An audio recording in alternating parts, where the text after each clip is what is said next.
Hello, lieutenants. I have a client. Sponsored by Asshole Consulting, by the way. Actually, you know what? Maybe I should tell you what the hell you're doing. Where are you? I'm in Iowa. I'm deadheading a car down to Florida for a buddy of mine. This is not my car. It's a little warm in here. And the reason I did that... that's not the scarf. There we go. And the reason I'm doing it is not just for a friend, but it's minus 28 in the Twin Cities, or it's going to be tonight. I said, fuck that bullshit. So I took the opportunity to drive his car down there because he moved down there a while ago. So this is what Iowa looks like. You want to know? If you've never been to Iowa, that's what it looks like. It's not terribly different than Nebraska or Minnesota or Wisconsin. Anyway, so I have a client, and this video will be sponsored by Asshole Consulting because I have found a nice little niche where I charge people. You know, this is the problem. And I don't mean to sound arrogant. I'm not in their rank. Let us take somebody like, Rush Limbaugh. Rush Limbaugh does not have time to answer all of his emails. He just doesn't. He's got millions of fans. But even if you just get a little bit of a presence, let's put it that way. We're not going to call it popularity. A little bit of a presence, a little bit of a following. I get about 100 emails a day. I don't have time, and I try to answer all of them, and well, not 100, more like 50, but I get a lot. It's to the point I almost cannot answer. So I'm like, and a lot of you are asking for help, and I say, please read the book because the answers are there, and then the kids, what should I major in? It's like, kid, shut the fuck up and spend the $5 on Kindle on Worthless. So I had to draw, I said, look, I can't do this, so now I charge. And it's not that I don't like the questions I get. I love the questions because it's going to help people out. But what I realized is a lot of the questions, all of them pretty much so far, can be answered in like 10 to 15 minutes. Because I have the wisdom or the knowledge, I've been down that road, and if I take the time to spend 10 to 15 minutes to help some kid out, and I charge them, prorate at $100 an hour, but I charge them, like $20 because, fraction of an hour. That $20 or 25, maybe 30, 35, whatever, goes a long way in saving that kid or man or woman like thousands of dollars. Definitely worth it. So it's a nice little niche I got. So I have a client, one of my clients of Asshole Consulting, and he had his primary, I'm not going to mention names or anything, and I'm simplifying it. He was having troubles at work with the career. Not that he wasn't able to do his job or that he wasn't getting along well with his boss. He just hated his job. He hates his coworkers, and just it's miserable. Good pay, but the job is miserable. So I said, well, look, here's the thing. You just gotta realize that jobs aren't what they were cracked up to be in college. Use the job to your advantage, blah, blah, blah, and, just let it go, because that's how it is. And then he had a follow-up question, and he said, we turned the heat down. Ooh, I had to set it at 90. I'll roll this down, get a little air in here. I've had the heat cranked up since Minneapolis. I think it's only negative 8. It's only negative 8. So then he had a follow-up question that was very important. That's why I decided to put this video together, because I think this is very important, a lesson that we can all learn from, and not specific to any one individual. And that was, he says, yes, but how can I get rid of my morality? I want to do the right thing. How can I just shed my morality? It's very key to me. My morality, doing the right thing, is part of me. I just can't do that. And I think that's the real hurdle. That's the nub or the rub of the problem. It's not that this is what you should do. It's getting you to say, God, how can I do that without breaking my morals? So I took some notes here on my little phone. This thing has a notepad, and I just wanted to be a thorough job. So this may not be the greatest presentation, but the lessons that we can gain from this is that, all right. So the first thing you got to do is you got to get rid of any kind of hope or idealism you have in expectations of what a career in the United States and the West is going to be today. Like what's in it for you. And there's basically two ways, or two main points or ways you can see this, right? First, look at who is currently in the working world and where they are ranked in terms of generations, right? You have the baby boomer generation up top. They're leading it. And they are the worst leaders in the history of the world. And that's not opinion. All you have to do is look at our government finances, look at our economic growth, look at our education system, look at corporate America, look who's in charge, and look at how poorly they're doing, right?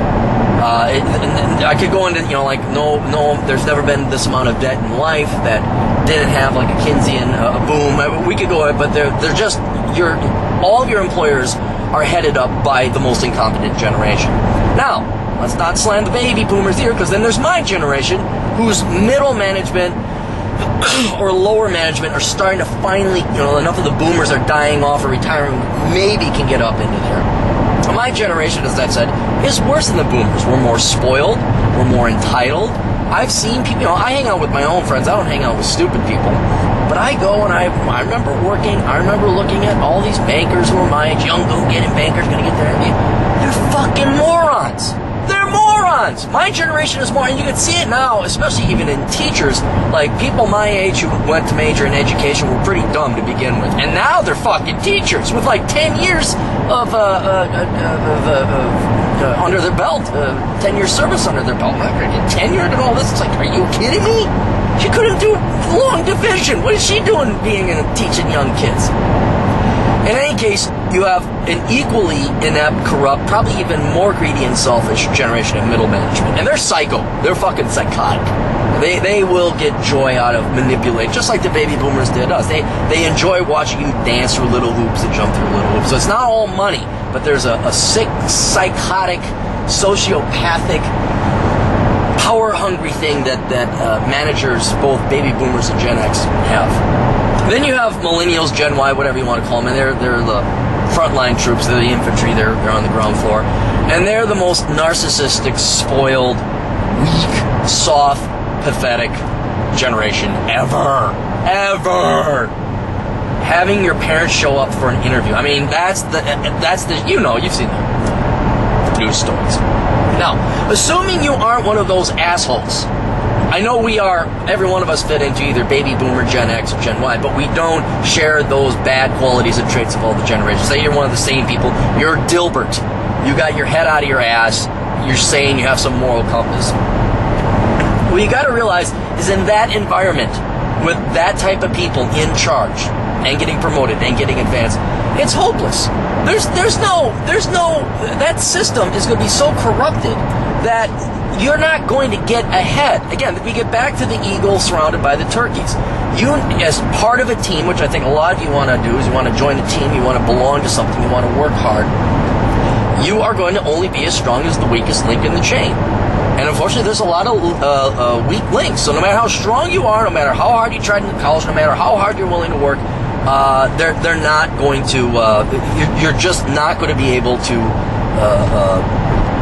achieve your best or what you were hoping to do when you were older. Hang on, I'm going to pass this guy. I don't like this. Safety first. When reading your PDA and doing a video while driving, remember, safety first, kids. All right. Then also understand the quality of the jobs that you are, again, to destroy and smash any hope or idealism you may have had. Realize there are no good jobs out there. And I don't mean that because we've sent them all to China or anything like that, though that certainly does play. I'm talking about, the speed, there we go. All right, I got the cruise control set. I'm talking about what you've been raised to believe. Right? Now understand in terms of what jobs should be, what kind of jobs and quality and what you're capable of, right? So separate the two things, what you're capable of and what you've been told. For 25 years, well, not 25, for 20 years at least, if you went to college, 25, a quarter century, if you went to grad school, you are going to be programmed and trained mentally and physically to do more than there's any calling for you in the labor market. When I have forgotten about 80% of the stuff I learned in college because I've never used it. Was it practical? Yeah. Was it something that would be? Yeah. But who's going to hire a 22-year-old kid to program their Black-Scholes option valuation models? That goes to the gray-haired MBA CFA guy who, jumped through all those hoops and kissed all the ass and all that other stuff. So you got to realize that, yes, you're trained, you went to college, you had all this, but it's the drawback of progressive credentialism. You are overtrained for what jobs are available out there. So when you go into the real world, forget what your professors told you was going to happen. Forget what you were trained to do. And I'm not talking liberal arts. I'm talking about engineers, STEM, especially finance and accounting. Economics, that's more philosophical. But especially in those fields, you are overtrained for the number of jobs that are out there. So when you graduate, high school, college, whatever, you're going to go into the working world. You're never going to operate at your capacity. Right? I mean, I remember, hell, I was 30 and I was still doing filing because this small credit union, they're so fucking ineptly managed. There was nothing else to do, so I'm like, okay, I'm going to go file or do something. I can't just sit here and do nothing. Right? So have those two things. The fact that you're going into an environment populated by inept people. I mean, idiocracy levels. And then also realize that there is no real career. You're not going to be challenged, all right? What else? I'm just trying to be thorough with this. Okay, now, knowing there is no career, knowing there are going to be, it's just turkeys out there, unless you're really lucky, you find a job and you're just, you're peas in a pod and there's eagles and they got their shit together, which is not going to happen or very rarely happens. Once you realize that, you got to realize why you are going to work. And the reason you go to work is the reason all humans in the history of the world and humankind went to work. To survive. To make money, to buy food and clothing. This concept that jobs are supposed to be rewarding and challenging, that's poppycock 1960s pot-smoking baby boomer bullshit. Right? And the people it hurt the most are women. The greatest achievement of leftists and feminism in general is fooling and tricking women into thinking that work was something to be desired. That, wake up at fucking 6 a.m. Get ready every fucking day. Stay in that traffic jam for an hour one way. Listen to some dumbass fucking retarded boss telling you stupid things and deal with office politics and then worry about getting fired and worry about it and then you have to get training and you have to play the game and then hey, you know what? You got another hour commute back and your blood pressure goes through the roof and now all of a sudden the life expectancies between men and women are closing. As life expectancy gap closes, so does the wage gap. But there is no rewarding career. There just isn't. It's not going to happen. It's a lie. It's propaganda. It's to get you all to go in there and overtrain yourself so HR people didn't have to actually have a training program. They're just kind of you need an MBA. You're never going to use your MBA. You'll never use your undergrad. But hey, you got an MBA, so now you can go and be a clerk. Now you can be a stock boy.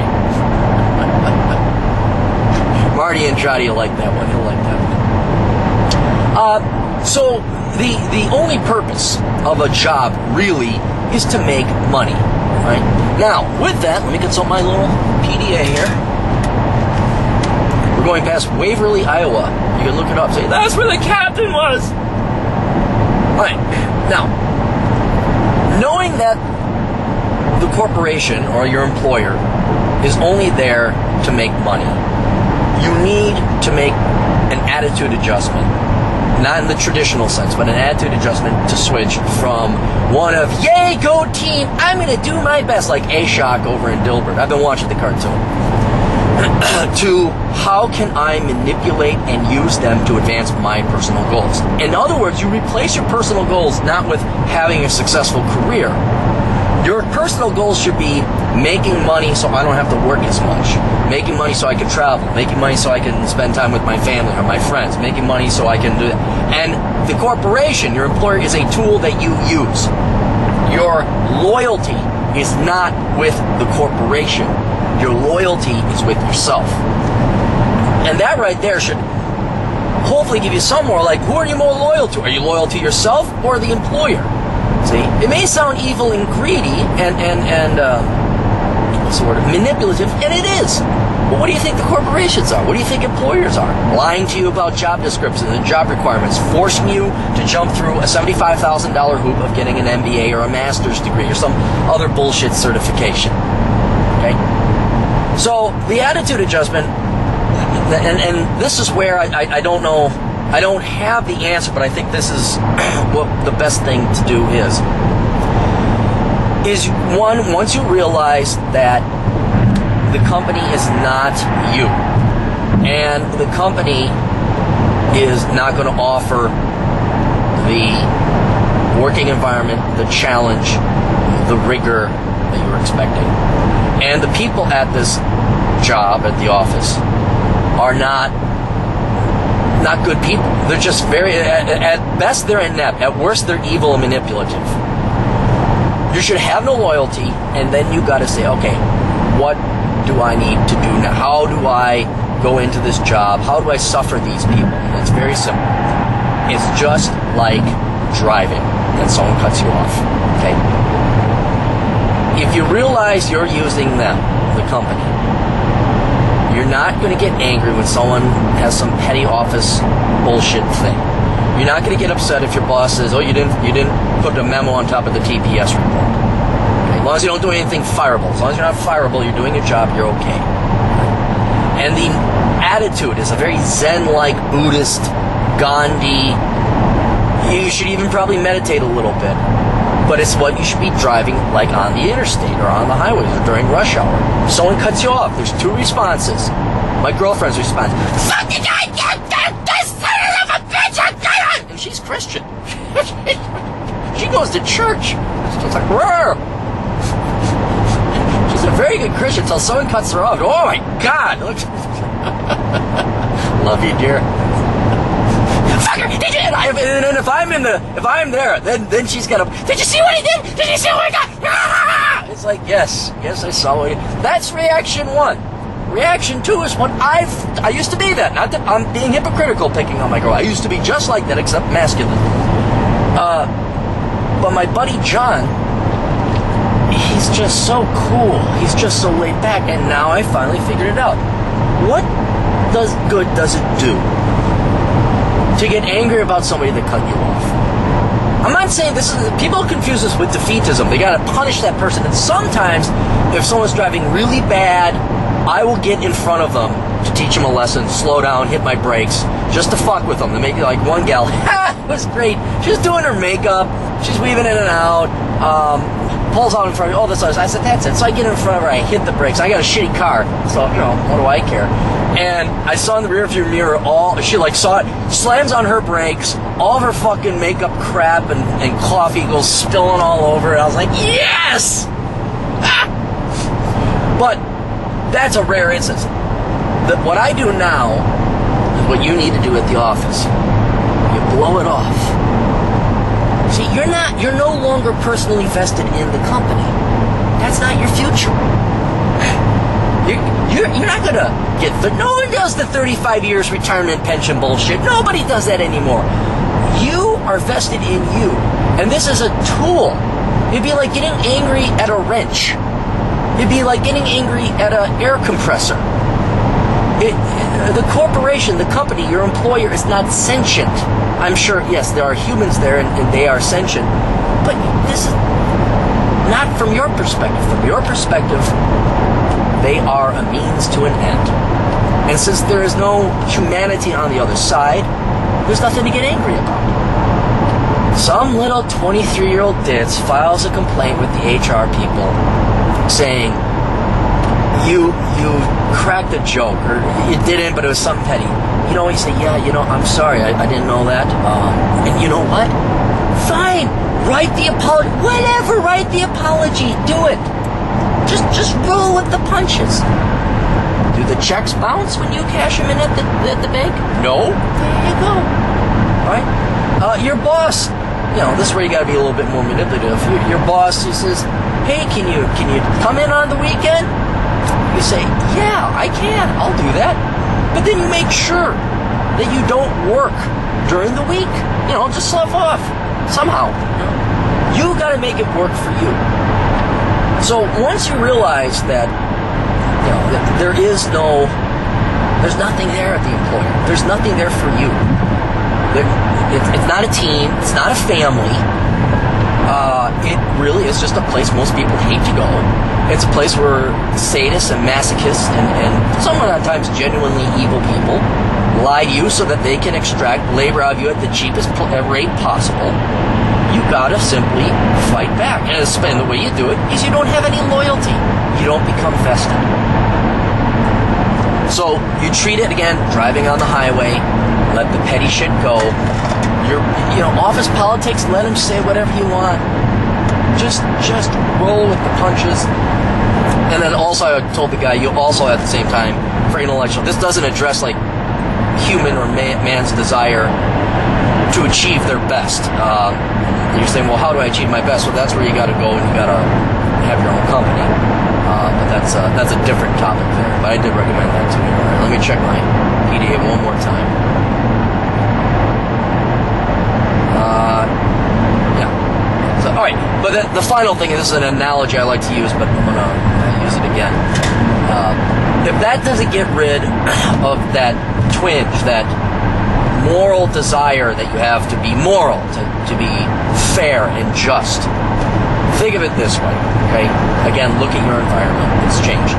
What if we all of a sudden decided to say steroids are now legal in baseball? Okay? Every baseball player would be going and steroiding up. They would. But if you say, I'm going to take the moral high ground, my morals say that it should be pure, organic, free-range baseball. There should be no steroids or anything else. You're only disadvantaging yourself against other people. Okay? The system itself is amoral, and corrupt. You being moral does not mean you're not being moral anymore. You are being moral, but you're also being naive.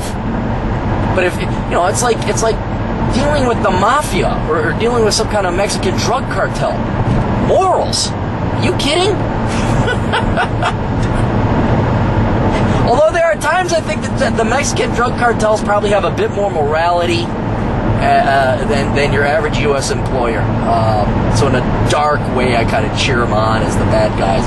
They're so fucking ingenious. They are so ingenious.